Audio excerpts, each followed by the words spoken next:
अस्सलाम वालेकुम रहमतुल्लाहि व बरकातुहू। उम्मीद है कि सारे हजरात खैर आफियत से होंगे।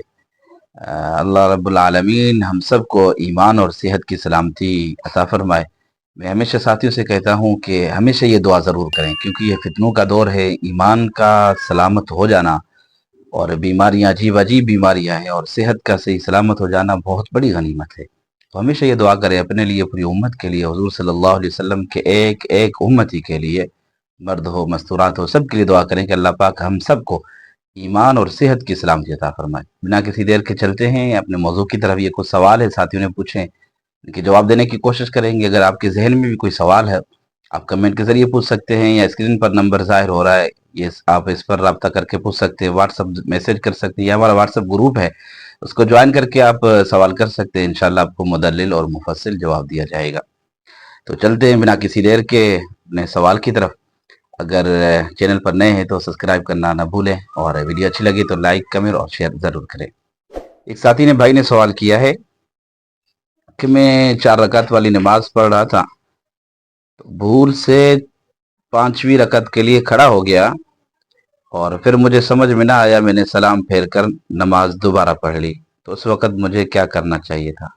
जी मेरे भाई, अगर इस तरह की नौबत आ जाती है कि बिल फर्ज अगर बंदा 4 रकात वाली नमाज पढ़ रहा था, तो 5वीं रकात के लिए खड़ा हो गया, तो इसमें सबसे पहले ये देखा जाएगा कि ये चौथी रकात वाली नमाज में, 4 रकात वाली नमाज में, कि चौथी रकात में ये तशहुद में यानी कायदा में बैठा था या नहीं बैठा था, क्योंकि कायदा में बैठना फर्ज था।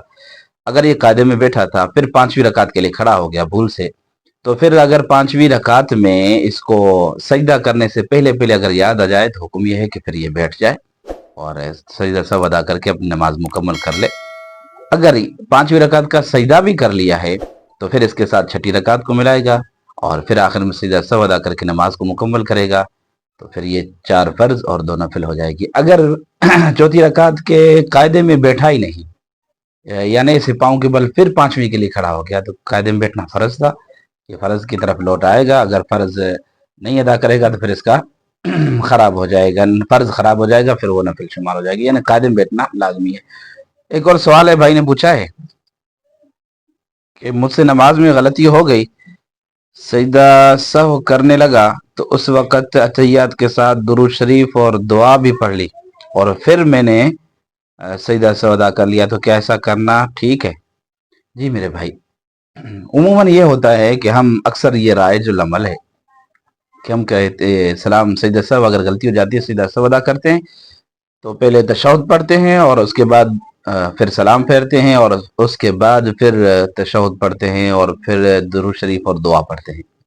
लेकिन बाज़ उलमा ने एहतियात ने इसको पसंद किया है कि सजदा सहव करने लगें तो उस वक़्त भी तशहुद के साथ दुरूद शरीफ और दुआ मुकम्मल पढ़नी चाहिए। फिर एक तरफ आप सलाम फेरें, और फिर आप दोबारा 2 सजदे करके सजदे सहव के, और फिर आप पूरे तशहुद पढ़ें, उसके साथ दुरूद शरीफ दुआ। तो इसलिए आपने ऐसा किया है, तो इसमें कोई हरज नहीं, बिल्कुल सही है। एक तीसरा सवाल है, भाई ने पूछा है कि बंदूक में जो कारतूस होते हैं, इसमें गोल छुरे इस्तेमाल होते हैं, और वो बारूद के ज़ोर से जानवर को लगते हैं, इसकी वजह से वो जानवर ज़ख्मी होता है।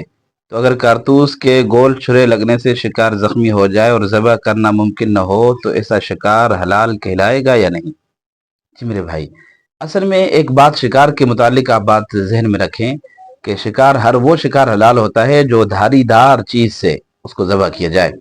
अब आप तीर फेंकते हैं, उस पर अल्लाह का नाम पढ़कर आप फेंकते हैं, तो वो तीर धारीदार है, इसलिए अगर वो लगता है तो फिर वो ज़ख्मी हो भी गया, तो फिर वो आपके लिए हलाल होगा। लेकिन इस सूरत मसला में ये जो छुरे होते हैं, गोल छुरे, ये धारीदार नहीं है। ये जब जानवर को या किसी परिंदे को लगते हैं, तो फिर इसके ज़ोर से वो जानवर ज़ख्मी भी होता है और गिरता भी है, मर भी जाता है। तो इस सूरत में ज़बह करना बहुत ज़रूरी है।